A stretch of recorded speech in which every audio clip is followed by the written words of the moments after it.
So, a question, Dan, then has come in that says, so what does the reauthorization efforts look like? What are your expectations? My view, well, the reauthorization in a word, the efforts are active, robust. We've been preparing for this ever since the passage of the RIA, literally.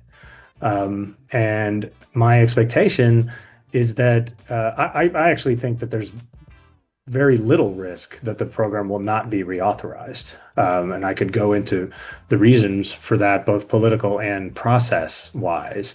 Um, for me, just getting the program reauthorized would be a failure. What I want to accomplish in the next 2 years, what I hope the industry and, working with many stakeholders, will be able to accomplish is creating more certainty, more transparency, and more capacity in EB-5 because, as Ron just said, the Congress tested us.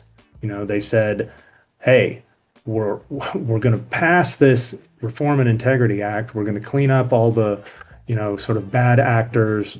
We're going to impose significant regulatory requirements, on people like me, regional center operators. And we're going to see how you guys do. And if you do well, and the program does what it's supposed to do, and there isn't any more of this BS, then we can talk about growing it." Well, to Ron's point, that's what's happened. I'm very proud of our firm's activity, generally, but especially since the RIA, because, they told us, hey, we want to see real, robust economic development and investment activity in rural America, and we're willing to create an incentive that will drive that. Well, that's what happened. I mean, of 10 projects that Civitas has done since the RIA, I believe 7 are rural. And I'm up there talking about it a lot, and we're getting a pretty good reception. It's still hard. Nothing's easy. I mean, this is still an immigration program. As much as we focus on the job creation and the economic side of it, nothing's easy. But I think we've never been better positioned to be honest. I mean, I think the you never know what's going to happen, in the Trump administration. Like, something new could come up tomorrow. But that's my take on it.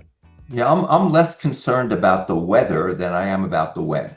So whether the program will be extended, I'm very confident that with your work and the work of so many other leaders in the industry, and the fact that the program's working, I'm very confident that the program will be extended. The when part concerns me more. We have the problem we haven't had before of a year gap between the grandfathering date, where the date by which investors must file petitions to be protected, and the termination of the regional center program date a year later. And so it's really not good enough to get Congress to focus on this in September of 2027 and extend the program in September of 2027, because then we're going to have a year where people are going to have to do, if they invest, they're not necessarily guaranteed of being grandfathered.